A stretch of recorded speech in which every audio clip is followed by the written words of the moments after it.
الحمد لله رب العالمين والصلاة والسلام على سيد الأنبياء والمرسلين نبينا محمد وعلى آله وأصحابه أجمعين أما بعد أعوذ بالله السميع العليم من الشيطان الرجيم بسم الله الرحمن الرحيم ما كان للنبي والذين آمنوا نہیں ہے نبی کے لیے اور نہ ان لوگوں کے لیے جو ایمان لے کر آئے ان یستغفروا للمشرکین یہ کہ وہ مشرکوں کے لیے بخشش کی دعا کریں ولو كانوا اولی قربا خواہ وہ ان کے رشتہ دار ہی ہوں من بعد ما تبین لهم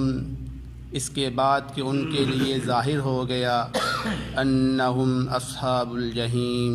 کہ بے شک وہ جہنمی ہیں۔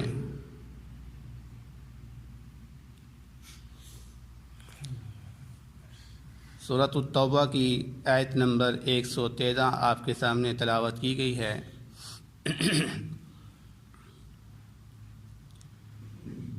اس آیت سے پہلے اللہ رب العزت نے شروع سورت سے لے کر یہاں تک مشرکین اور کفار سے لا تعلق کے اظہار کرتے ہوئے اس کا حکم دیا کہ مشرکوں سے اور کفار سے کوئی تعلق نہیں قائم کرنا چاہیے۔ اب اس آیت مبارکہ کے اندر اللہ رب العزت یہ حکم دے رہے ہیں کہ جس طرح سے ان مشرکین سے ان کی زندگی کے اندر ان سے لا تعلقی کا اظہار کیا گیا ہے، اسی طرح سے ان کے فوت ہونے کے بعد ان سے لا تعلقی کا اظہار کیا جائے گا، یعنی ان کے لیے بخشش کی دعا بھی نہیں مانگی جائے گی۔ حضرت مسیب رضی اللہ تعالی عنہ بیان فرماتے ہیں کہ جب ابو طالب فوت ہونے والا تھا تو نبی کریم صلی اللہ علیہ وسلم ان کے پاس آئے تو آپ نے دیکھا کہ ان کے پاس ابو جہل اور عبداللہ بن امیہ بھی کھڑا ہے۔ آپ صلی اللہ علیہ وسلم نے ابو طالب سے فرمایا، اے میرے چچا، آپ کلمہ لا الہ الا اللہ پڑھ لیں، میں روز قیامت اللہ کے ہاں گواہی دے دوں گا آپ کی کہ آپ نے کلمہ پڑھا ہے۔ پاس کھڑا ابو جاہل کہنے لگا، اے ابو طالب، کیا تو اپنے باپ عبد المطلب کے دین سے منہ موڑنے لگا ہے؟ ایسا نہ کرنا۔ نبی کریم صلی اللہ علیہ وسلم بار بار ابو طالب سے یہی کہتے رہے، کلمہ پڑھ لے، لا الہ الا اللہ کہہ دے، روز قیامت میں گواہی دے دوں گا، اور ابو طالب یہی کہتا رہا۔ بالآخر ابو طالب نے جو اپنے الفاظ آخر اپنے منہ سے نکالے وہ یہی تھے کہ علی ملت عبد المطلب، کہ میں عبد المطلب کی ملت پہ مر رہا ہوں۔ تو نبی کریم صلی اللہ علیہ وسلم نے پھر اللہ کی قسم اٹھا کے کہا تھا کہ میں آپ کے لیے ہمیشہ مغفرت کی دعا مانگتا رہوں گا جب تک اللہ رب العزت مجھے اس سے منع نہیں کر دیتے۔ تو اللہ رب العزت نے قرآن پاک کی اس آیت کو پھر نازل کر دیا کہ ما کان للنبی والذین آمنوا ان یستغفروا للمشرکین، کسی بھی نبی کے لیے یہ جائز نہیں ہے کہ وہ کسی مشرک کے لیے بخشش کی دعا مانگے۔ تو عبداللہ بن عباس رضی اللہ تعالیٰ عنہ بیان کرتے ہیں کہ ابو طالب کو جو سب سے ہلکا عذاب دیا جائے گا جہنم میں وہ یہ ہوگا کہ اس کو آگ کی 2 جوتیاں پہنائی جائیں گی جس سے اس کا دماغ کھولے گا۔ جس طرح ہانڈی کے اندر پانی ڈالا ہوا ہو تو وہ جوش مارتا ہے، اس طرح اس آگ کی جوتیاں پہننے سے اس کا دماغ جوش مارے گا۔ تو یہ سب سے ہلکا عذاب ہے جہنم کے اندر۔ تو آپ اندازہ کیجئے کہ کتنا سخت یہ عذاب ہوگا۔ تو اللہ رب العزت نے آگے بیان فرمایا من بعد ما تبین لهم انہم اصحاب الجحیم، اس کے بعد کہ اس کے لیے واضح ہو گیا ہے کہ یہ جہنمی لوگ ہیں۔ یعنی جب تک یہ مشرک، جب تک یہ کافر زندہ ہوتے ہیں تب تک انسان کے لیے جائز ہے، تب تک نبی کے لیے جائز ہے، تب تک مومنوں کے لیے جائز ہے کہ وہ ان کے لیے ہدایت کی دعا مانگے۔ جیسا کہ نبی پاک صلی اللہ علیہ وسلم نے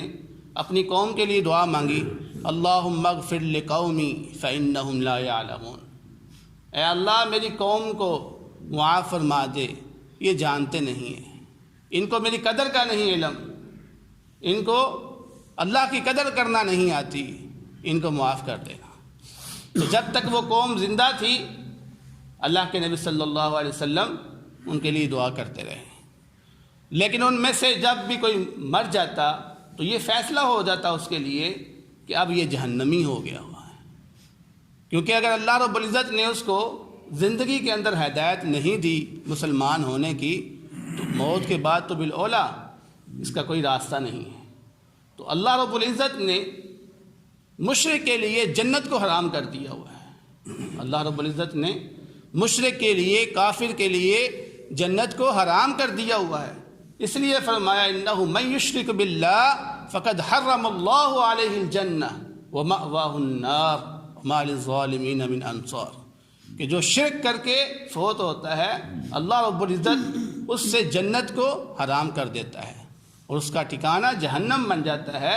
اس لیے اگر کوئی مشرک فوت ہو جاتا ہے تو کسی کے لیے یہ جائز نہیں ہے کہ اس کے لیے وہ مغفرت کی دعا مانگے۔ اسی طرح ایک حدیث میں بھی آتا ہے کہ نبی کریم صلی اللہ علیہ وسلم اپنے چند صحابہ کے ساتھ اپنی والدہ کی قبر پر گئے، قبر پر کھڑے ہو کر نبی کریم صلی اللہ علیہ وسلم نے خاموشی اختیار کی اور اس خاموشی کے بعد آپ رونا شروع ہو گئے، زاروں کے تار روتے رہے، یہاں تک کہ صحابہ کرام بھی آپ کا رونا دیکھ کر رونا شروع ہو گئے۔ پھر کسی نے سوال کیا کہ اللہ کے نبی ہمیں بتائیے معاملہ کیا ہے، کیا بات ہوئی کہ آپ رونا شروع ہو گئے؟ تو نبی پاک صلی اللہ علیہ وسلم نے فرمایا کہ میں نے اللہ رب العزت سے اجازت طلب کی تھی کہ میں اپنی والدہ کے لیے بخشش کی دعا مانگ لوں، لیکن اللہ رب العزت نے مجھے اجازت نہیں دی۔ پھر میں نے اللہ رب العزت سے دعا مانگی کہ میں اپنی والدہ کی قبر کی زیارت کر لیا کروں، تو اللہ رب العزت نے مجھے اس کی اجازت دے دی، اس لیے فزوروا القبور، تم قبروں کی زیارت کیا کرو، فإنہا تذکرکم الآخرہ، بس بے شک یہ قبریں تمہیں آخرت کی یاد دلاتی ہیں۔ تو بات سمجھ کے آئی کہ جو لوگ فوت ہو گئے تھے شرک کی حالت میں، مشرک کی حالت میں، نبی صلی اللہ علیہ وسلم کے لیے جائز نہیں ہے کہ ان کے لیے دعا مانگے۔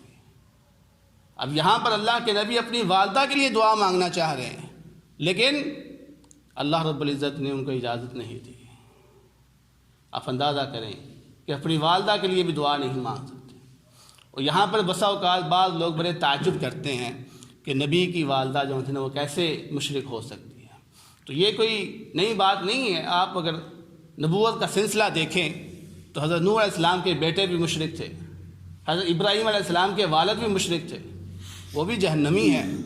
تو جو بھی شرک پر فوت ہوگا وہ جہنم میں جائے گا، اس کا ٹھکانہ جہنم ہی ہے۔ اور لازمی نہیں ہے کہ اگر اللہ رب العزت نے کسی شخص کو نبی بنایا ہے تو اس کے والدین بھی جو نا وہ جنتی ہوں گے، یہ لازمی نہیں ہے،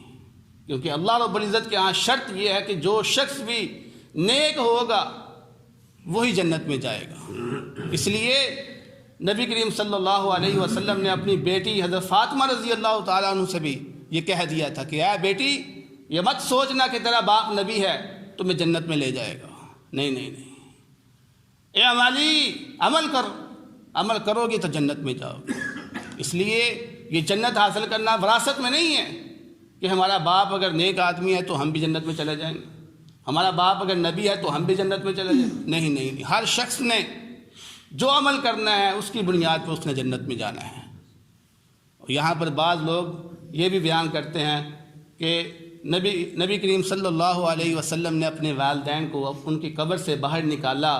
اور پھر ان کو کلمہ پڑھایا اور مسلمان کرنے کے بعد پھر وہ فوت ہو گئے اور اپنی قبر میں واپس چلے گئے، اس لیے اب وہ مسلمان ہیں؟ نہیں، ایسی کوئی بات صحیح حدیث سے ثابت نہیں ہے، ایسی کوئی بات صحیح حدیث سے ثابت نہیں ہے۔ اس لیے